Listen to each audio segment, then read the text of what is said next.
மகான serial prediction பார்க்கறதுக்கு முன்னாடி யாரெல்லாம் நம்ம சேனலுக்கு புதுசாக வந்திருக்கீங்களோ நம்ம சேனலை சப்ஸ்கிரைப் பண்ணிக்கோங்க.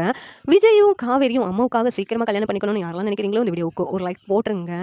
இங்கே காவேரி விஜயை நல்லா திட்டிட்டு, உங்களுக்கு முன்னாடியே என் மனசுக்கு பிடிச்ச ஒரு பையனை நான் பார்த்து கல்யாணம் பண்ண தான் போகிறேன், நீங்கள் பார்க்க தான் போகிறீங்க அப்படின்னு சவால் விட்டுட்டு கிளம்பி வீட்டுக்கு வந்துடுறாங்க. வீட்டுக்கு வந்ததும் காவேரி அவருக்கு என்ன எனக்கு மாப்பிள்ளையே கிடைக்காத மாதிரி பேசிக்கிட்டு இருக்காரு. எனக்கு அவரை விட நல்ல ஹேண்ட்ஸமாக அழகான மாப்பிள்ளை கண்டிப்பாக கிடைக்கும், அவர் முன்னாடி நான் கல்யாணம் பண்ணி காமிப்பேன் அப்படின்னு காவேரி விஜய் கிட்ட பேசுனதெல்லாம் எல்லாம் நினச்சி பார்த்துட்டு புலம்பிக்கிட்டே உட்காந்துட்டு இருக்காங்க. அதை பார்த்துட்டு என்னதான் நடந்துச்சுன்னு தெரியலடி அப்படின்னு சாரதா சொல்றாங்க. உடனே கங்கா இருந்துட்டு, நீ அமைதியா இருமா, நம்ம போய் கேட்டோம்னா அப்புறம் நம்மள தான் திட்டுவா, எதுக்கு அப்படின்னு கங்கா சொல்லிக்கிட்டு இருக்காங்க. சரி நான் மாப்பிளைக்கு கால் பண்ணி கேட்டுக்கிறேன் அப்படின்ட்டு சாரதா விஜய்க்கு கால் பண்றாங்க. கால் பண்ணதும் விஜய் வந்துட்டு என்ன திடீர்னு கால் பண்ணிருக்கீங்கன்னு கேட்குறாங்க. உடனே சாரதா, இல்ல மாப்பிள்ள காவேரி ரொம்ப கோவமா அங்கே வந்தாலே உங்களை ரொம்ப திட்டாளா அப்படின்ட்டு கேட்கறதுக்கு தான் கால் பண்ணேன் அப்படின்னு சாரதா சொல்றாங்க. உடனே விஜய் வந்துட்டு, ஆமா அத்தை ரொம்ப திட்டா, அவளுக்கு கல்யாணம் நின்று போனதுக்கே நான் தான் காரணம்னு சொல்லி என்ன அவ்வளோ தூரம் திட்டுறா, ஆனா நான் எதுவும் பண்ணல அத்தை, யார் பண்ணாங்கன்னு தெரியலையே அப்படின்னு சொல்லிட்டு விஜய் சொல்லிக்கிட்டு இருக்காங்க. உடனே சாரதா இருந்துக்கிட்டு, என்ன நான் தான் உங்ககிட்ட சொன்னேன் மாப்பிள்ள, இந்த கல்யாணத்தை நான் நடக்க விட மாட்டேன், என்னதான் நடந்தாலும் உங்க ரெண்டு பேரையும் சேர்த்து வைக்காம விட மாட்டேன்னு சொன்னேனே, நான் தான் அவங்க வீட்டில் போய் காவேரி பற்றி சொன்னதும் அவங்க இந்த பையனே வீட்டுக்கு வந்து இந்த கல்யாணம் வேண்டான்னு சொல்லிட்டு போயிட்டான் அப்படின்னு இங்கே சாரதா சொல்கிறாங்க. உடனே அப்படியே அத்தை, ரொம்ப நன்றி அத்தை அப்படின்னு சொல்லிட்டு விஜய் சொல்லிக்கிட்டு இருக்காங்க. உடனே சாரதா வந்துட்டு, எனக்கு நீங்களும் காவேரியும் சேர்ந்து வாழணும், அதுக்காக தான் நான் இப்படிலாம் பண்ணிக்கிட்டு இருக்கேன் அப்படின்னு சொல்லிட்டு இங்கே சாரதா பேசிக்கிட்டு இருக்காங்க. இதெல்லாம் காவேரி கேட்டுடுறாங்க. கேட்டதும் இன்னும் மாப்பிள்ளைன்னு முறை வச்சுலாம் பேசிக்கிட்டு இருக்காங்க. அம்மா என்னை விட அவங்க தான் முக்கியமா அம்மாவுக்கு, இதை போய் நான் அவங்க கிட்ட கேட்டாலும் என்ன தான் திட்டுவாங்க, அதுக்கு எதுக்கு நான் அவங்க கிட்ட பேசணும், நம்ம எதுவும் பேச வேண்டாம் இதை பற்றி, ஆனால் நம்ம வேற முடிவு எடுக்கலாம், நம்ம பற்றி யோசிக்காத இவங்க முன்னாடி நாம் எதுக்கு இருக்கணும், இப்போவே நம்ம கிளம்பி எங்கேயாவது போயிடலாம் இவங்க கிட்ட சொல்லாமல் கொள்ளாமல் அப்படின்னு காவேரி முடிவு எடுக்கிறாங்க. இங்கே சாரதா வந்துட்டு, சரி தம்பி ஃபோனை வச்சிடுறேன்ட்டு ஃபோனை வச்சிடுறாங்க. இங்கே காவேரி ஒரே யோசனையாகவே உட்காந்துட்டு இருக்காங்க. உட்காந்துட்டு எல்லாரும் தூங்கின பிறகு காவேரி ஒரு லெட்டர் எழுதுறாங்க. எழுதிட்டு அங்கே வச்சுட்டு அவங்க வாட்டில் கிளம்பி போயிடுறாங்க. இங்கே மறுநாள் விடிஞ்சதும் சாரதா வந்துட்டு கங்கா கிட்ட, ஏய் நான் எழுந்ததுலேருந்து பார்க்குறேன் காவேரி காணோம், காவேரி எங்கே போகிறேன்னு சொல்லிட்டு போனாலாடி அப்படின்னு கேட்குறாங்க. உடனே கங்கா இருந்துட்டு, இல்லைம்மா நான் எழுந்ததுலேருந்து காவேரி பார்க்கவே இல்லை, அங்கே படுத்திருக்கவும் இல்லைம்மா, அவள் எங்கே போனான்னு சொல்லவும் செய்யலை, எங்கே போனானே தெரியலையே அப்படின்னு கங்கா சொல்லிக்கிட்டு இருக்காங்க. உடனே ஃபோன் பண்ணி பாடி, காலையில் எப்படி சொல்லாமல் கொள்ளாமல் அவள் போவா அப்படின்ட்டு இங்கே கங்காவை கால் பண்ண சொன்னதும் கங்கா ஃபோன் எடுத்து கால் பண்ணுறாங்க காவேரிக்கு. கால் பண்ணால் ஸ்விட்ச் ஆஃப்னு வருது ஃபோனு. உடனேவோ இங்கே கங்காவுக்கு பயமாக இருக்குது. என்னம்மா காவேரியோட ஃபோனு ஸ்விட்ச் ஆஃபில் இருக்குது, என்னன்னு தெரியலையே அப்படின்னு சொல்லிட்டு கங்கா சொல்கிறாங்க. காவேரியை வீட்டில் எல்லா இடத்துலையும் தேடி பார்க்குறாங்க, ஆனால் காவேரி எங்கேயுமே இல்லை. மொட்டை மாடியில் தேடி பார்க்குறாங்க, அங்கேயும் காவேரி இல்லை. காவேரி எங்கேயுமே இல்லைம்மா அப்படின்ட்டு கங்கா சாரதா கிட்ட சொன்னதும் சாரதா, என்னாச்சிடி நம்ம எதுவுமே சொல்லலையே, அப்படி இருக்கும்போது அவன் எங்கே போயிட்டா சொல்லாமல் கொள்ளாமல், விஜய் மாப்பிளைக்கு கால் பண்ணு அப்படின்னு சொல்லிட்டு சாரதா சொன்னதும் கங்கா விஜய்க்கும் கால் பண்ணுறாங்க. கால் பண்ணி காவேரி அங்கே வந்தாளா அப்படின்னு கேட்குறாங்க. இல்லையே காவேரி இங்கே வரலையே அப்படின்னு சொல்லிட்டு விஜய் சொல்கிறாங்க. என்னாச்சுங்க வீட்டில் எதுவும் பிரச்சனையா அப்படின்னு சொல்லிட்டு கேட்குறாங்க. பிரச்சனைனா எதுவும் இல்லை, ஆனால் காவேரி சொல்லாமல் கொள்ளாமல் எங்கே போனான்னு தெரியல, ஃபோனு சுவிட்ச் ஆஃபில் இருக்குது, அதனால தான் பயந்து உங்களுக்கு கால் பண்ணுறோம் அப்படின்ட்டு கங்கா சொல்கிறாங்க. உடனே விஜய் வந்துட்டு, அவள் அப்போனா எங்கேயும் போயிருக்க மாட்டான், அன்றைக்கி ஏதோ சினிமாவுக்கு போனேன்னு சொன்னால அது மாதிரி வேறு எங்கேயாவது போயிருப்பாளோ அப்படின்னு விஜய் சொல்லிக்கிட்டு இருக்காங்க. இல்லையே வீட்டில் எங்கள் கிட்ட சண்டையும் போடல, எதுவுமே பிரச்சனை இல்லை, அப்படி இருக்கும்போது எங்கே போயிருப்பான்னு தெரியல அப்படின்னு கங்கா சொல்லிக்கிட்டு இருக்காங்க. நீங்கள் கவலைப்படாதீங்க நான் வரேன் அப்படின்ட்டு விஜய் வந்து இங்கே சாரதா வீட்டுக்கு கிளம்பி வந்துக்கிட்டு இருக்காங்க. இங்கே நிவின் இருந்துட்டு வீட்டில் வேறு ஏதாவது இருக்குமான்னு சொல்லி தேடிக்கிட்டு இருக்காங்க. அப்போ ஒரு லெட்டர் மட்டும் கிடைக்கிது, நிவின் கண்ணில் படுது. அந்த லெட்டரை பார்த்துட்டு, இங்கே பாருங்க அதை காவேரி ஏதோ லெட்டர் எழுதி வச்சுட்டு போயிருக்கா அப்படின்னு சொல்லிட்டு நிவின் சொல்கிறாங்க. உடனேவும் அந்த லெட்டரை நிவின் படிக்கிறாங்க. அந்த லெட்டரில் பெத்த அம்மா பிள்ளைங்களுக்கு நல்லதான் செய்யணும்னு நினைப்பாங்க, ஆனால் பெற்றவங்களே இன்னொருத்தவங்க கிட்ட பிள்ளையை பற்றி தப்பாக சொல்ல மாட்டாங்க. ஆனால் என்னுடைய அம்மா அப்படி சொல்கிறத பார்த்துட்டு என்னால் சும்மாவும் இருக்க முடியலை. இதை நான் ஏற்கனவே கேள்வி கேட்டேன் எங்கள் அம்மா கிட்ட, ஆனால் அதுக்கு எங்கள் அம்மா அந்த விஜய் தான் பெருசுன்னு சொல்லி என்கிட்டயே சண்டை போடுறாங்க. அவங்கக்கிட்ட என்னால் சண்டை போட முடியாது, நான் சண்டை போட்டால் எங்கள் அம்மா வேறு எங்கேயாவது போயிடுவாங்க, அதனால தான் நான் இப்படி ஒரு முடிவு எடுத்துட்டேன். எனக்கு என்ன வாழ்க்கைக்கு நல்லதோ அதை நான் பார்த்துக்கிறேன், இனிமேல் யாருக்கும் நான் தொந்தரவாக இருக்க மாட்டேன். எனக்கு கல்யாணம் முடிக்கிறதுல உங்களுக்கு ஏதோ பிரச்சனை இருக்குதுன்னு எனக்கு தோணுது.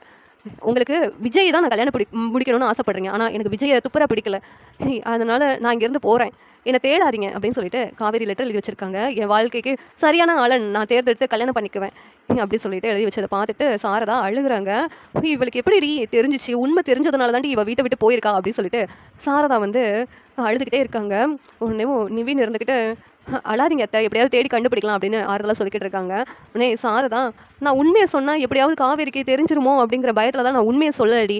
அதுக்கு பதிலா தான் காவேரி பத்தி தப்பு தப்பா சொல்ல வேண்டியதா இருந்துச்சு. எனக்கேவும் வருத்தமா தான் இருந்துச்சு. என் பொண்ண பத்தி இன்னொருத்தவங்ககிட்ட தப்பா சொல்றது. வேற வழி தெரியல. அவளோட வாழ்க்கை நல்லா இருக்கணும்னு சொல்லி தான் நான் இப்படிலாம் பண்ணேன் அப்படின்னு சாரதா ரொம்ப ஃபீல் பண்ணிட்டு இருக்காங்க. அந்த இடத்துல விஜயும் வந்துடுறாங்க.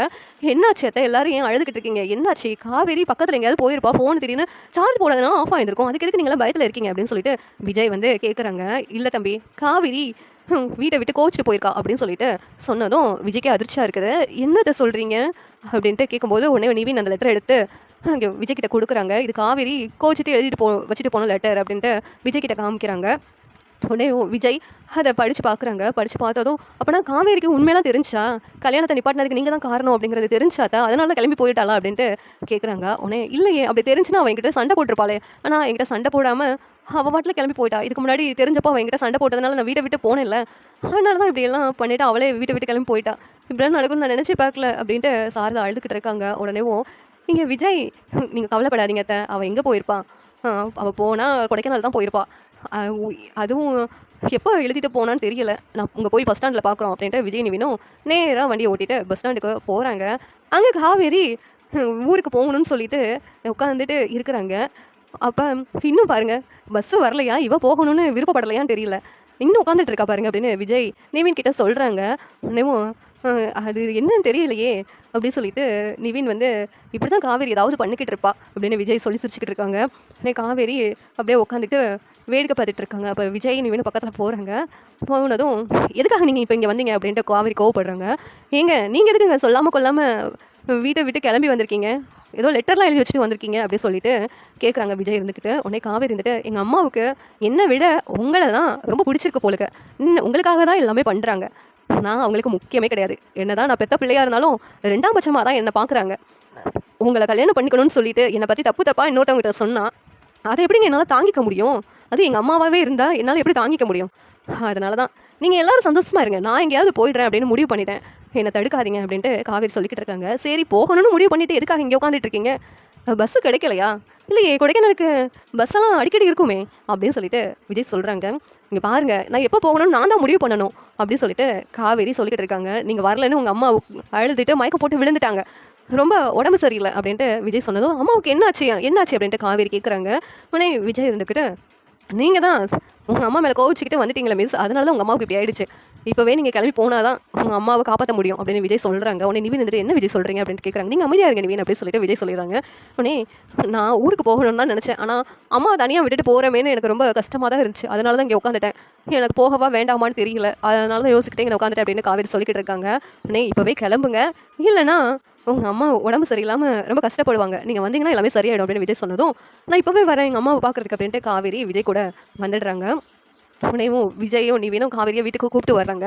வீட்டுக்கு கூப்பிட்டு வந்ததும் சாரதாவை பார்த்துட்டு அம்மா உங்களுக்கு என்னாச்சுமா அப்படின்ட்டு காவேரி சாரதா கிட்ட கேட்குறாங்க. எனக்கு ஒன்றும் இல்லடி அப்படின்னு சொல்லிட்டு சாரதா சொல்கிறாங்க. பிறகு உங்களுக்கு ஏதோ உடம்பு சரியில்லை அப்படி இப்படின்னு சொல்லிட்டு அவர் சொன்னார் அப்படின்ட்டு கேட்டதும் விஜய் இருந்துட்டு அப்போ தான் நீங்கள் வருவீங்க, அதுக்காக போய் சொன்னேன், நீங்கள் எதுக்கு கோச்சிட்டு வீட்டை விட்டு போகணும்னு முடிவு எடுத்திருக்கீங்க, உங்கள் அம்மாவை பற்றி கொஞ்ச நாள் யோசித்து பார்க்காம நீங்கள் வீட்டில் ஒரு முடிவு எடுத்துட்டீங்க அப்படின்ட்டு விஜய் சொல்லிக்கிட்டு இருக்காங்க. ஏங்க உங்கள் அம்மாவுக்கும் உங்களுக்கும் பிரச்சனைனா பேசி தீர்க்கணும், அதை விட்டுட்டு இந்த மாதிரி வீட்டை விட்டு போகலாமா அப்படின்னு விஜய் சொல்லிக்கிட்டு இருக்காங்க. உடனேவும் காவேரி இருந்துட்டு ஏமா மறுபடியும் என்னை பற்றி தப்பாகவே சொல்லிக்கிட்டு இருக்க அப்படின்னு சொல்லிட்டு காவேரி சாரதா கிட்ட கேட்குறாங்க. சாரதா இருந்துட்டு அதுக்கு ஒரு காரணம் இருக்குடி, ஆனால் அதை இப்போ என்னால் சொல்ல முடியாது, நேரம் வரும்போது உனக்கு புரியும் அப்படின்ட்டு சாரதா இதை பற்றி இனிமேல் என்கிட்ட கேட்காதடி அப்படின்னு சொல்கிறாங்க. சரின்ட்டு காவேரியும் அப்படி என்ன காரணம் அப்படின்னு யோசிச்சுக்கிட்டு இருக்காங்க. உடனேவும் இங்கே கங்கா இருந்துட்டு இந்த மாதிரிலாம் போகாதடி இனிமேல் அப்படின்னு சொல்லிட்டு அட்வைஸ் பண்ணிட்டு இருக்காங்க. இந்த சீரியல் எப்படி நல்லா இருக்கும் நீங்கள் நினைக்கிறீங்கன்னு கமெண்ட் பண்ணுங்கள். லைக் பண்ணுங்கள், ஷேர் பண்ணுங்கள், சப்ஸ்கிரைப் பண்ணுங்கள்.